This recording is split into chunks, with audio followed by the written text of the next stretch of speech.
спреми за првиот разговор во денешното издание на Македонија наутро и секако во фокусот ни се младите. Младите се силата на едно општество и лицето и днината на државата. Токму затоа, нивниот глас треба да биде слушнат, нивните препораки да бидат земени предвид при креирањето на идните политики и активности, особено оние кои се однесуваат на нив. Платформата Млади европски амбасадори представува креативна мрежа на млади идни млади лидери кои се очекува да имаат големо влијание врз развојот на настаните во регионот на Западен Балкан. И оваа година Europe House и делегацијата на Европската унија во Скопје го објавија новиот повик за аплицирање за млади европски амбасадори на 20 мај, а истиот ќе трае до 30 јуни. Што представуваат младите европски амбасадори, која е нивната задача и како тие се избираат? На овие прашања утринава разговараме со Рената Пенчова, млад европски амбасадор. Со нас е и Филип Миленковски, млад европски амбасадор, и Александар Каратошов, млад европски амбасадор. Добро утро и добро ни дојдовте. Добро утро. Како сте утринава?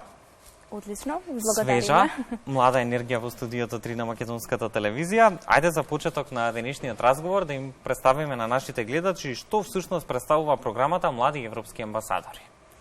Најпрво благодариме за најавата и за поканата. Самата програма за млади европски амбасадори е преку платформата We Balkans, која што ја организира и е поддржана од Европската комисија. Токму во моментов броиме околу 120 точно млади европски амбасадори широм регионот од Западен Балкан, од 6 републики: Македонија, Косово, Албанија, Србија, Црнагора и Босна и Херцеговина, каде што сите заеднички делуваме. Јас велам, делиме еден ист ентузијазам за позитивни промени во нашите општества, промовираме младински активизам и истовремено се вклучуваме, вмрежуваме меѓу себе и делиме една заедничка соработка. Од кога постои самата платформа Млади европски амбасадори и всушност која е нејзината цел? Самата програма активно започна во 2020 година. Најпрво затоа што се случуваше во текот на самата пандемија, повеќето од активностите беа онлайн, но нормално како што теча работиве, се менуваа условите, сега сме повеќе насочени на настани кои што се случуваат во регионот. Така имавме неодамна гости во Скопје, ние исто така бевме посетители на нивни настани во нивните републики. И самата цел е, како што веќе напоменав, да бидеме обединети покрај нашите различности, да го промовираме овој младински активизам и исто така да ја промовираме нашата порака во нашите локални заедници од каде што доаѓаме, затоа што навистина има луѓе од кои што доаѓаат од различни перспективи, позадини, професионални ориентации и така натаму. Така, ни испративте конкретни фотографии од настаните и сите она што го имавте како активности изминатиот период како млади европски амбасадори. Во текот на разговорот ќе ги погледнеме. Она што ме интересира е што представува самата платформа webalkans.eu и од кога е воспоставена всушност оваа програма на Европската унија, преку која се реализира и самиот повик за млади европски амбасадори. Да, па како што кажа Рената, програмата е стара веќе 2 години скоро, од август 2020 година. Таа представува платформа каде што ги се промовираат на страна од младите европски амбасадори, се промовираат и други програми на Европската унија, како например Erasmus+, Хоризон Европа, Креативна Европа, Косме. И се на еден начин се промовираат успешните приказни на млади луѓе од Балканот кои биле поддржани од овие европски фондови, за да се даде дополнителна стимулација и мотивација на младите да учествуваат во нив. Самата платформа и целата програма е дел од регионалната програма за комуникација на Европската унија со Западен Балкан и таа е предводена од Директоратот за соседство и проширување на Европската унија.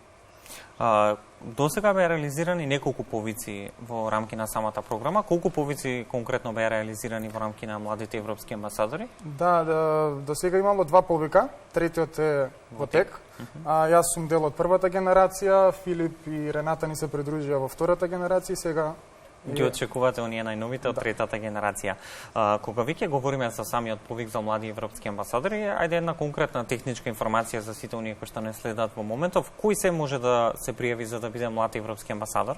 Да, како што кажа моите колеги амбасадори, значи оваа иницијатива на Европската унија е еден вид вмрежување на младите во регионот на Западниот Балкан. Како одговор на вашето прашање, било кој што има амбиции да ги промовира европските вредности, исто така се лица кои што се активисти во нивните локални средини, кои што би сакале понатаму да се искажат како млади луѓе да ги промовираат, како што реков, европските вредности преку младински проекти, како и да се вмрежат во настани со други млади лидери во регионот. Сите тие имаат прилика да аплицираат и да станат и тие самите млади европски амбасадори. И сега има и конкретни услови за кои што се впишани во самиот повик, кој што е неодамна објавен. Кои се условите на најновиот третиот повик по ред и на кој начин може да аплицираат сите оние кои што се заинтересирани, а имаат желба да го испробаат ова ново искуство и да станат млади европски амбасадори? Да, точно. Има цела техничка процедура, значи треба да ги исполнуваат критериумите, значи да се на возраст до 29 години. Како и треба да ја поднесат самата апликација. Нивните лични податоци треба да испратат исто така и писмо, нивна биографија. Писмото треба да содржи зошто тие се кандидираат и кои се причините за да бидат тие избрани, односно кои причини ги прават нив најдобриот избор. Исто така треба да поднесат да прикачат едно минутно видео каде што раскажуваат за нивните интереси или пак зошто треба конкретно тие да бидат избрани. Рената, каква улога играат младите европски амбасадори во нивните средини, нивните општества, земјите од кои што доаѓаат? Па, слободно можам да кажам дека младите амбасадори се оние лидери кои што ја шираат оваа порака и ги вмрежуваат останатите луѓе.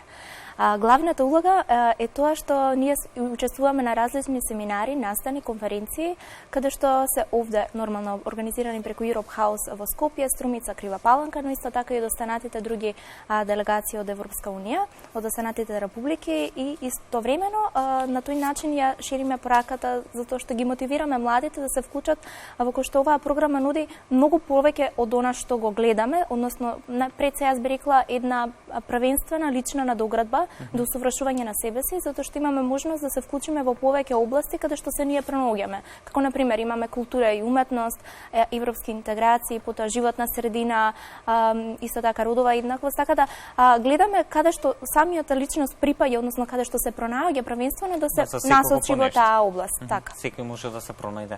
Александра, споменавте, вие сте од првата генерација на млади европски амбасадори. Какви активности имаат досега реализирано младите европски амбасадори низ годиниве колку што сте активни? Да, па ние станавме амбасадори во август-септември 2020, така да во сред пандемија. И за жал програмата претрпе многу измени затоа што требаше да одиме и посета на Брисел еднаш или два пати до сега, требаше многу други регионални собири да имаме, но за жал со пандемијата мораше се смени и тоа, но сепак покрај сите предизвици успеавме навистина да учествуваме секаде каде што е можно, како на пример сме учествувале на големи европски фестивали и форуми. Би издвоил European Youth Event, тоа е најголемиот настан за млади на европскиот континент, каде што учествуваат неколку илјади млади во Европскиот парламент во Страсбург и таму дискутираат за предизвиците, проблемите на младите и за иднината како ЕУ може да помогне на младите да дополнително да ги вклучи во креирањето на политики.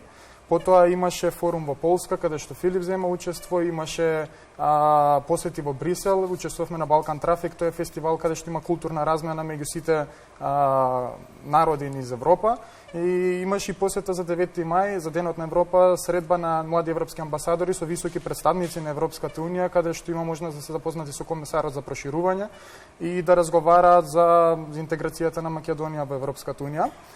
Исто така имавме и регионални иницијативи, пример караванот кој помина ни сите држави ни Западен Балкан и во секој град ние како млади европски амбасадори и млади луѓе кои ни се придружија имавме можност да се запознаеме со луѓето од локалната заедница и да дискутираме за нивните да се каже потреби. И имавме доста национални и локални настани, каде што ние лично се запознавме со младите луѓе од училишта, од средниот факултети, студенти. Имавме доста можност да се запознаеме, да одржиме работилници на различни теми, за на еден начин да ги развиеме нивните капацитети на различни теми и да споделат со нас различни искуства кои би сакали ние понатака ги споделиме на делегацијата или во Брисел. За придобивките од што ги носи самиот епитет млади европски амбасадори, ќе говориме и во наредниве минути. Годинава она што е интересно, има и отворени денови за младите европски амбасадори. Дел помина, оние кои што немаа можност да присуствуваат и да немаат шанса да се запознаат со младите европски амбасадори, ќе имаат можност наскоро да дознаат нешто повеќе токму за нивната улога, сите овие активности кои што ги споминавте претходно, бе реализирани во изминатиот период, како и нели да ви ги постават сите оние прашања кои што се поврзани со отворениот повик кој што е во тек. Ајде малку да објасниме за гледачите што точно всушност се случува на овие отворени денови. Може слободно повели. Па добро, отворените денови се сепак еден вид да ги запознаат тие нови апликанти со целиот процес на аплицирање, како и процесот на селекција. Така што имаше некои технички делови кои што им беа споделени, значи колкав период ќе трае цел процес на селекција. Всушност тој ќе трае од 11 јуни се до 30 август, каде што ќе бидат избрани 15 женски, 15 машки од секоја година, млади амбасадори за процес на селекција, и потоа нели тој број ќе биде дефиниран на 10, односно 10 од секоја држава. Но поконкретно за отворените денови, нели државме презентации за младите, има можност, како што споделивте, да изразат некои прашања, некои нивни интереси, да има и одговори на нивните прашања. Секако имаше голем интерес исто така и на онлайн настанот вчера, на кој што јас присуствував. Така што се надевам дека ќе имаме многу апликации годинава. Кога веќе го споменавте онлайн настанот, вчера имаше онлайн сесија на отворениот ден на која што младите можеа слободно да се приклучат и да поставуваат прашања. Што е на што најмногу ги интересираше? Зашто најмногу се интересира кога е во прашање овој повик во однос на млади европски амбасадори? Ево, на пример, имавме едно прашање од логистичка гледна точка. Например, дали доколку ќе аплицираат за да бидат млади европски амбасадори и за време на нивните студии, доколку тие, да речеме, одат на размена, дали тие сепак ќе можат нели да си ги извршуваат своите обврски како млади европски амбасадори? На тоа прашање одговоривме да, секако. Тие ќе се дел од мрежата, но ќе имат помалку можности да учествуваат на настани, како што ги спомена Александар, например регионални настани, некои форуми, собери на млади, бидејќи сепак мрежата не е само за професионални настани, туку имаме и собери, неформални собери, вмрежување и така натаму. Младите европски амбасадори, иако доаѓаат од различни средини, тие делат една заедничка визија. Западен Балкан обединет во различностите, но треба да бидат и подготвени да учат едни за други, но и заедно за Европската унија. Како млад европски амбасадор, Рената, какво искуство носите од досегашново делување? Па можам да кажам дека искуството е непроценливо, затоа што запознаваме луѓе кои што делиме исти интереси, познавања, се вмрежуваме и добиваме можност да се надоградуваме себе си како личности.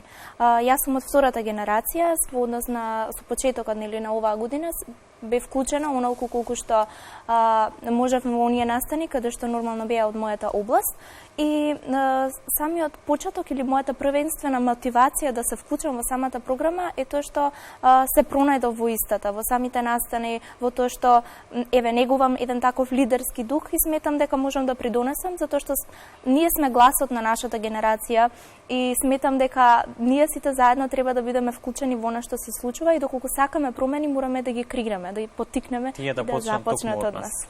Александар, како некој кој што е со најмногу искуства во целава приказна околу млади европски амбасадори, како станавте вие дел од оваа приказна наречена млади европски амбасадори? Ако тргнем од почеток, ќе немаме време за денешната емисија, ако се обидете се во 30 секунди. Навистина, имам долгогодишно искуство во граѓанскиот сектор. Првиот проект ми беше на 15 години, така да пред 10 години. И од тогаш доста имам земено учество во многу локални проекти, сум бил волонтер, активист, член на различни организации, сум држал позиција во голем број од нив. И преку различни иницијативи имав можности, баш со Рената си имаме запознано пред 4-5 години, кога бевме заедно на тренинг во Литванија, многу пред оваа програма, и баш преку тие настани сум имал можност да ја презентирам Македонија и македонската култура на доста млади од Европа. И сум сватил дека тоа е нешто што го правам добро, што ја презентирам добро културата, државата, убавините природни кои ги имаме. И кога го видов повикот, решив дека треба да аплицирам да бидам амбасадор кој што ќе продолжи да го прави тоа, и за среќа имав доста поддршка од пријатели, познаници, и затоа што има процесот на гласање, како што зборевме во апликацијата, потоа има процес на гласање каде што треба да поддржат вашите врсници и пријатели. Така да со поддршка од блиските, навистина беше на еден начин мотивирачки за да аплицирам за оваа позиција. Филип, што е оно што вас ве мотивираше конкретно за да кажете да на повикот за млад европски амбасадор? Да, фала на прашањето. Мислам, јас сум сепак млада личност, студент сум моментално, и тоа што ме мотивираше е тоа само вмрежување, бидејќи јас не гледам многу можности за младите во регионот да имаат интерактивни настани, каде што тие можат да споделат нивни мислења. Например, имавме младинско собрание организирано од Обединетите нации, каде што јас присуствував како млад делегат од државава. Тоа беше пред некоја недела. И таму можевме исто да споделиме некои многу интересни мислења, некои иницијативи. До ден денеска сум во контакт со многу мина, така што тоа нуди бескрајни можности. И ќе ги охрабруваме младите луѓе во државава и пошироко да бидат дел од оваа мрежа и понатаму. Конкретно на денешниот разговор само ќе споменеме дека 2022 е Европска година на младите. Колку е важно да се слушне гласот на младите луѓе во општеството од кое што доаѓаат, и една препорака за крај на денешниот разговор до нашите гледачи, зошто да се биде дел од една ваква програма? Па да се биде дел од една ваква програма е можноста да го споделиш јасно своето мислење. Затоа што сметам дека освен тоа што можеме ние да бидеме професионални во онаа област во која што сме се одредиле, сметам дека мораме да бидеме активно вклучени со сите оние промени што се случуваат околу нас. Истовремено самата програма ќе расте и понатаму, значи еве доправа после третиот повик се зголеми нашава мрежа и сите ние познаваме неколку кои што не познава нас од нашите локални места, од таму каде што потекнуваме, и нормално им ги покажуваме можностите кои што ги нуди оваа програма, затоа што сметам дека сега е времето кога младите треба да се доизградат, да се доразвијат, да се пронедат себе си, и ова е нивното време. Рената, Филип, Александар, благодарам за одвоеното време и денешното гостување во Македонија наутро. Се надевам и сигурен сум всушност дека младите ќе ја препознаат и максимално ќе искористат оваа можност која им ја нуди делегацијата на Европската унија во земјава, и дека ќе бидат достојни амбасадори како на Македонија, така и на оние идеи и вредности на кои што почива впрочем Европската унија. Ќе се видиме ние во следна прилика.